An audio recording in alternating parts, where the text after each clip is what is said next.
दोस्तों, ये तो खूनी रॉड है। आखिर खूनी रॉड जा कहाँ रहा है? अरे ये रास्ता तो जाना पहचाना लग रहा है, और ये जगह भी।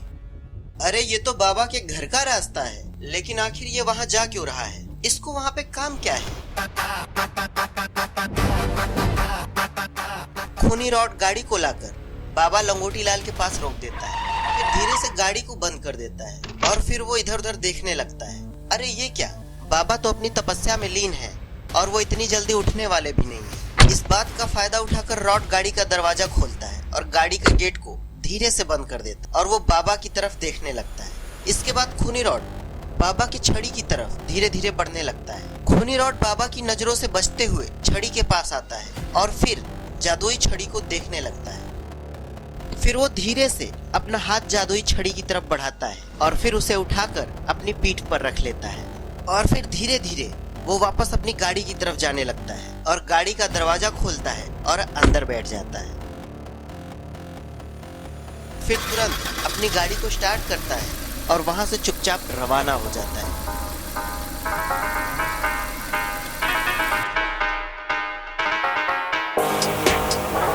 दोस्तों, आखिर ये घर किसका है? और फिर खूनी रॉड अपनी गाड़ी का गेट खोलता है और फिर बाहर निकलकर चलकर वो किसी के पास जाने लगता है। अरे ये क्या, ये तो नकली बाबा है।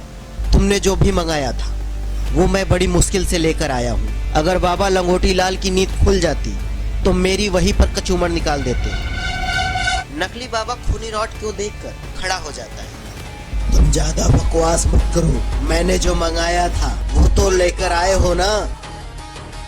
खूनी रॉड जादुई छड़ी को उतारता है और बाबा से बोलता है, आखिर तुम इस छड़ी का करने क्या वाले हो? मुझे भी थोड़ा सा बता दो। आखिर ये छड़ी तुम्हारे लिए इतनी जरूरी क्यों है? बड़ी मुश्किल से बाबा लंगोटी लाल की आंखों से चुरा कर मैं ये छड़ी तुम्हारे लिए लेकर आया। तुम मुझे बस ये छड़ी दो। ये सुनते ही खूनी रॉड वो छड़ी बाबा को दे देता है। नकली बाबा छड़ी को आसमान की तरफ उठाता है और ये देखकर खूनी रॉड तेजी से पीछे हट जाता है। अरे ये तो बाबा की छड़ी से बहुत ही भयानक एनर्जी निकल रही है। मैं इस छड़ी से इस पूरी दुनिया में दहशत फैला दूंगा। फिर मैं इस छड़ी से पूरी दुनिया का राजा बनूंगा। मेरे सामने कोई नहीं टिक पाएगा। मैं सबसे पावरफुल बनूंगा। देखते ही देखते वो बाबा, अरे ये क्या, ये नकली बाबा तो बाबा की छड़ी की वजह से बहुत ही ज्यादा पावरफुल बन जाता है। बाबा लंगोटी लाल इस छड़ी की वजह से हम लोगों को हरा देता था, अब वो हम लोगों को नहीं हरा पाएगा। उसके बाद खूनी रॉड गाड़ी को स्टार्ट करता है और दोनों लोग कब्रिस्तान जाने के लिए निकल पड़ते हैं। दोस्तों, आज तो कुछ बहुत भयंकर होने वाला है, लेकिन खूनी बाबा के दिमाग में कुछ बहुत बड़ा चल रहा है।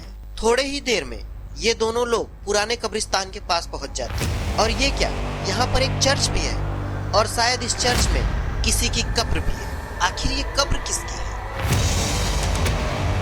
और फिर खूनी बाबा छलांग मारकर चर्च के अंदर आ जाता है और वो कब्र को अपनी शक्ति से खोलता है। अरे ये क्या, ये तो इविल नन है। शायद खूनी बाबा इविल नन को जिंदा करने वाले हैं। अगर ये जिंदा हो गई तो पूरी दुनिया में आतंक मचा देगी और फिर खूनी बाबा अपनी शक्तियों से इविल नन को जिंदा करने लगते हैं। इधर रॉड ने गुल्ली बुल्ली शॉन को आइसक्रीम की पार्टी दे रखी है। ये तीनों बड़े ही आराम से आइसक्रीम के मजे ले रहे हैं। तभी रॉड इन लोगों से बोलता है, बहुत दिनों से हमने बाबा से बात नहीं की है। आज हमें उनसे कुछ काम है और वो इतने दिनों से कहीं दिखाई भी नहीं दे रहे हैं। मुझे उनसे मिलाने ले चलो गुल्ली बुल्ली। तभी गुल्ली रॉड से कहता है, बाबा काफी दिनों से अपनी तपस्या में लीन है, इसलिए वो किसी से बातचीत नहीं कर रहे हैं। उन्होंने किसी से भी मिलने के लिए मना भी किया हुआ है और हमें भी वहाँ आने के लिए मना कर रखा है। मैं अकेले नहीं जाऊंगा, तुम लोगों को अपने साथ में लेके जाऊंगा, क्योंकि मैं अकेले जाऊंगा तो बाबा मुझे वहीं पर सूत देंगे। मुझे पहले से ही बाबा से बहुत डर लगता है, क्योंकि वो बहुत ही गुस्से वाले आदमी है। तभी शॉन को गुस्सा आ जाता है, आखिर ये कैसी आइसक्रीम खिलाई है तुमने? 2 कौड़ी की आइसक्रीम है, मुझे दूसरी आइसक्रीम दो। तभी रॉड शॉन से बोलता है, गुस्सा क्यों होते हो शॉन?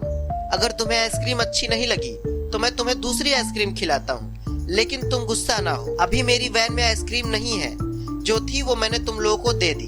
अगर तुम्हें दूसरी आइसक्रीम खानी है तो मेरे फैक्ट्री चलना होगा, फिर तो मैं तुम्हारी फैक्ट्री में चलने के लिए तैयार हूँ और गुल्ली बुल्ली भी तुम्हारे साथ चलेंगे।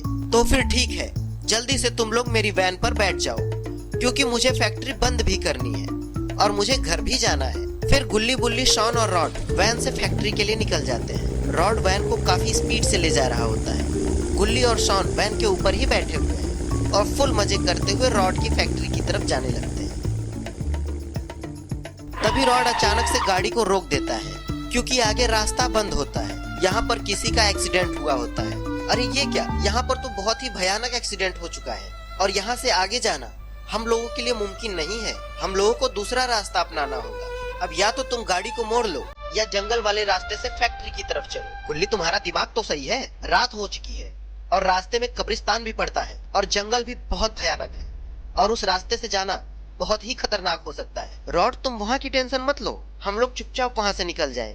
हमें वहाँ पर रुकना थोड़ी है, हमें तो स्पीड से वहाँ से निकल जाना है। रॉड गाड़ी स्टार्ट करता है और जंगल वाले रास्ते पर मोड़ लेता है। इधर कब्रिस्तान में खूनी बाबा इविल नन को जिंदा करने में लगा हुआ है। तभी इविल नन भी जिंदा हो जाती है। दोस्तों, आखिर होने क्या वाला है ये तो अब आगे ही पता चलेगा। थोड़ी देर बाद गुल्ली बुल्ली, शॉन और रॉड भी उसी कब्रिस्तान से होते हुए जा रहे होते हैं। थोड़ा आगे आ जाने के बाद उन लोगों की गाड़ी अचानक से रुक जाती है। तभी गुल्ली और शॉन कब्रिस्तान की तरफ देखते हैं। उन्हें वहाँ पर कुछ ऐसा दिखता है जिसे देखकर दोनों लोग बहुत ही ज्यादा हैरान हो जाते हैं। उन्होंने देखा सामने एक भयानक चर्च है और वहाँ पर कब्रिस्तान भी है और उस कब्रिस्तान के बाहर कोई गाड़ी भी खड़ी है। लेकिन उन लोगों को नहीं पता कि खूनी बाबा ने खूनी रॉड के साथ मिलकर इविल नन को जिंदा कर दिया है और ये कार भी खूनी रॉड की ही है। ये क्या हो गया? आखिर गाड़ी बंद क्यों हो गई रॉड? मुझे कुछ समझ में नहीं आ रहा है। आखिर गुल्ली, हुआ क्या है? मैंने सब कुछ चेक किया था, गाड़ी एकदम परफेक्ट है। क्या हुआ रॉड? आखिर तुमने गाड़ी क्यों बंद कर दिया? एक तो हमें पहले से ही अंधेरे से डर लगता है और मौसम भी कुछ ठीक नहीं है। जल्दी गाड़ी को स्टार्ट करो और जल्दी यहाँ से ले चलो, मुझे यहाँ पर बहुत डर लग रहा है। रॉड कहता है, मैंने वैन नहीं रोकी शॉन। गुल्ली बोला, तुम लोग बहस करना बंद करो, मुझे यहाँ पर कुछ गड़बड़ लग रही है। वैन बिना वजह बंद नहीं हो सकती है, जरूर कुछ न कुछ होने वाला है। बिना मौसम के बिजली ऐसे ही नहीं कड़कती है। इस कब्रिस्तान के नीचे एक अंडरग्राउंड रूम बना हुआ है जहाँ गुल्ली बुल्ली, शॉन रॉड के पहुंचने से पहले ही खूनी रॉड, खूनी बाबा और इविल नन नीचे जा चुके हैं। मेरे कुछ दुश्मन यहाँ पर आ चुके हैं और मैंने उनकी गाड़ी खराब करके यहाँ पर रोक दिया है और अब वो गाड़ी को स्टार्ट करने की कोशिश कर रहे हैं। इससे पहले कि वो सब यहाँ से भाग जाए, हमें उन लोगों को पकड़ना होगा। गुल्ली बुल्ली, शॉन से तो मेरी भी बहुत पुरानी दुश्मनी है। अब मैं उन लोगों को मारकर इसी कब्रिस्तान में गाड़ दूंगी। दोस्तों, क्या होगा आगे? क्या गुल्ली बुल्ली, शॉन और रॉड मारे जाएंगे? आखिर कौन आएगा इन लोगों को बचाने के लिए? आगे क्या होने वाला है ये जानने के लिए हमें देखना होगा गुल्ली बुल्ली और खूनी बाबा का पार्ट 2। देखने के लिए वीडियो को लाइक कीजिए, शेयर कीजिए। तब तक के लिए देखते रहिए आपका अपना channel make joke horror anime.